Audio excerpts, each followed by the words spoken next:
So this chainsaw has been stuck at the back of a customer's shed for years and they now want it going again. So in this video I'm going to show you what checks I do in order to assess something like this that hasn't run for years and see if it's repairable or not. Welcome to the Repair Specialist channel, because knowledge is power. So let's get to it. Okay, so here's the chainsaw. This particular one is a Husqvarna 435. But the principles of what I'm going to show you will relate to all chainsaws. As I've said, the owner said this has been in the back of my shed for years and I don't know what's wrong with it. But I've got many of them and I want to get some of them going again. And I said, well, do you remember anything about it? Was it giving any particular symptoms or anything like that when you left it here? He said, I've no idea. It's been here so long. I just hope you can get it going. So I've made this video to show you what I do when I come across a job like this, when I don't know anything about the saw or whether it's even worth repairing. It's basically just been given to me in this state for me to assess and go back to the customer and let them know if I think it's worth repairing. So I'll now go through all the checks that I would do. This video may benefit you if you come across a job like this, or if you've got an old chainsaw you are thinking of refurbishing, or even if you want to buy a used chainsaw and you know nothing about it, but you want to see if there's a chance you can get it running again. These checks may prove invaluable to you. So let's now go ahead and take a look. So what's the first thing I would do in this situation? Well, I can see that the top is loose, so I'll just simply lift that off. And instantly I can see things have been pulled away here. So someone's tried the hand at fixing this. And I can see the primer bulb isn't in its rightful place, it's here on the top. So someone's either had the carburetor off, couldn't get it back on, or they've had a very good try in trying to get it off. So what I want to do is check the big things first, the things that matter, and then I'll go down in sequence. First of all, I want to know, has this engine got any compression? Because if it's got no compression, it could suggest early that the engine's shot. With that knowledge, I'd probably not want to go any further with it in terms of cost. I'd have to obviously report this to the customer. So let's check this. First of all, we'll take the spark plug cap off. Even though the carburetor's not attached and it won't start anyway, we've got to get used to doing things safely, so we'll pull off the cap. And I'll now pull the starter cord and see if I can feel any compression.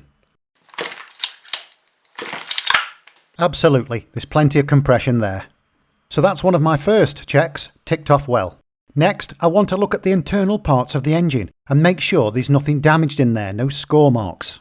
This is just to put my mind at rest that the engine is okay. So we can see the exhaust there, it's loose on this one. So we'll turn it round to have a look, and of course if the exhaust wasn't loose, I would still want to remove it to look inside the engine. So I'll pull the exhaust out the way and remove the spark plug so I can turn over the engine freely. And then I'll shine a torch into the exhaust manifold and take a look at the piston. And when I pull the starter pull cord, we can see the piston moving up and down. And we can see it's absolutely fine. The piston and the ring has no score marks on it whatsoever. And when I pull it down further, you can see into the back of the pot there, and there's no evidence of wear or damage there either. So if there was score marks here at the front of the piston, similar to this, then it would suggest that the engine's got too hot because of a lack of oiling. And what's happened is, it's caused what's known as metal transfer. The transfer of the metal from the piston to the pot itself, basically trying to weld together because it's got too hot. So ours is absolutely fine. Although we've had a look at the back of the pot through the exhaust manifold, I just want to take a look at the piston from this way, being as the carburetor is off anyway. This is just to confirm that all is fine in there. So I'll move the carburetor out of the way. And again, I'll just shine a torch in there and have a look. So now I'll pull the starter pull cord, so we can see the piston moving again up and down. And we can see it's going up and down nice and freely, and there's no evidence of wear marks on this side. Any evidence of wear on the piston this side would suggest a lack of good filtration of the fuel entering the engine. Because this is the side of the engine that obviously takes fuel from the carburetor, and if that fuel isn't well filtrated, then it can have an abrasive effect on the metal of the piston and the pot, causing damage and wear. But this, thankfully, is showing no evidence of that. So I've checked the pot and piston, and I'm pleased with them. Now I want to check the rest of the engine. We're almost there. So now I'll take off the recoil and check if the main bearings and seals are okay. And I can do that very quickly once the recoil is removed. Okay, so we've exposed the flywheel and we'll take a look inside there. And what I want to do now is make sure the bearings are okay behind the flywheel, the main bearings. And all I need to do is hold the flywheel like this and see if there's any side-to-side movement. In this one, there's none whatsoever. No movement, or what we call play. There's absolutely no play. And so that suggests that the main bearings, or the crankshaft bearings, that are carrying this flywheel are in good order. So that's another good check. But it's not just about the bearings. It's also about the main seals that sit next to the bearings behind the flywheel. And we can check for that as well. Obviously, a pressure tester would be the best method, but we can do a quick check without. If we take a look around here, we can see it's not that dirty. Yes, there's some dirt around here, which is to be expected for the years that this saw has run. But if the seals were leaking, I would expect to see a lot more oily dirt around here because of the leaking of the pressure out of the crankcase over time. And one of the biggest culprits for damaged seals are damaged bearings. And these bearings are okay, we've already established that. So the cleanliness around here and the bearings being okay are two forms of evidence that the seals are most probably in good order. So that's another good check off. So we'll turn it round to the other side and we'll make the same sort of checks. We'll remove the bar and chain.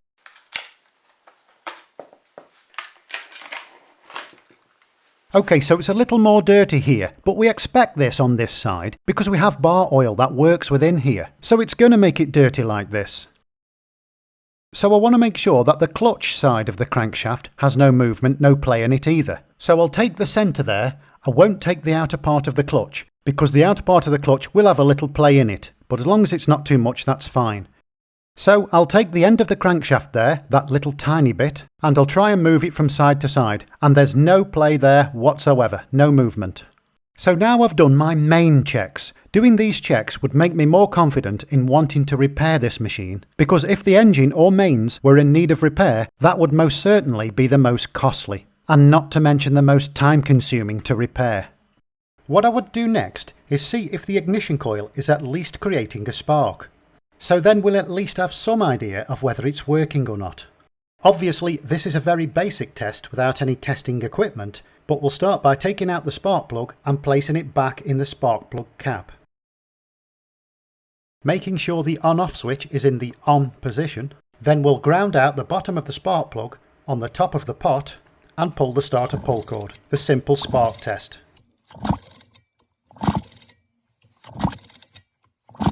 Okay, so I didn't see much of a spark there. If there was one, it was very faint, but we won't just write off the coil as being no good for now. What we'll do is change the spark plug in case it is the spark plug at fault. So we'll place in a new one and have another go.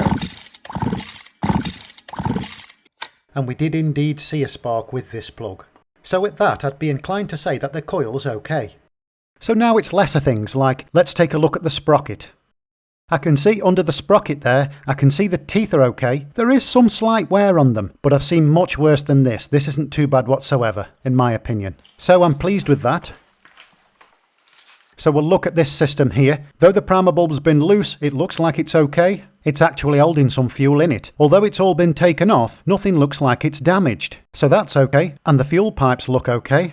They don't seem to be frayed, split or damaged. The spark plug cap looks fine as well as the HT lead. I already know that the recoil does work because I've used it to turn the engine over. But looking in there, you can see these plastic gears here, or the dogs, that they are fine. There is a little tiny bit of wear on them, but I've seen much worse than that. These are okay. It's returning okay when you pull it out. Yeah, the cord looks a little old and tatty when you pull it out, but replacing one of them wouldn't be the end of the world at all. The chain brake assembly and cover inside looks a little dirty, but they always do, that's no problem. It all looks in good order, I'm happy with that. There's no cracks or damage on it. The chain adjuster is there, present and correct.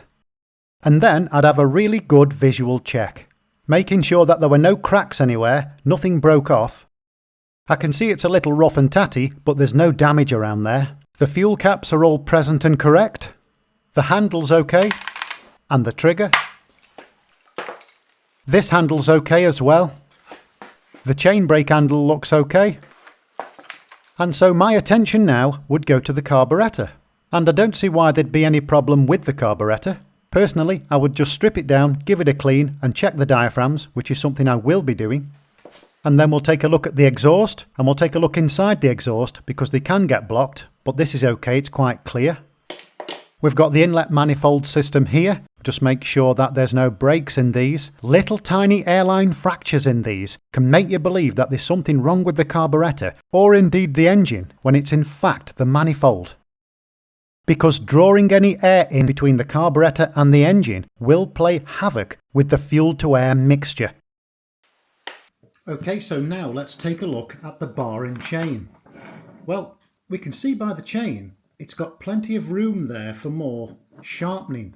There's plenty of metal still on, and it looks okay to me. There doesn't seem to be any damage on the chain at all.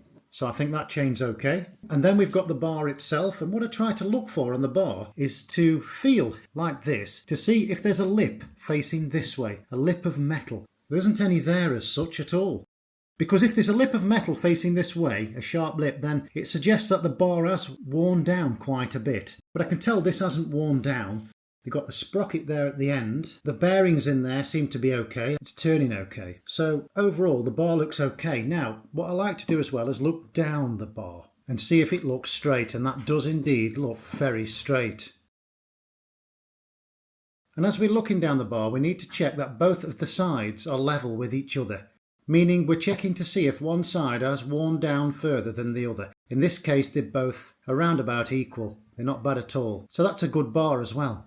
Then we'll have a look inside the chain brake system. Of course, there's a lot of dirt here, which we obviously expect with having bar oil around, as well as wood shavings.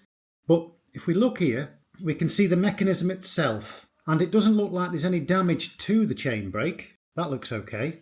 And the adjuster, that's all present and correct. That looks okay. There's no cracks in the housing itself. So considering the age of the saw, this one is around 20 years old. This isn't too bad at all. But that's the main checks I would do. Yes, there is a rigmarole in doing this, in getting it to this point, taking all the parts off. It does take time and patience. But this is the kind of work that needs to be done if we need to make a thorough assessment of the saw.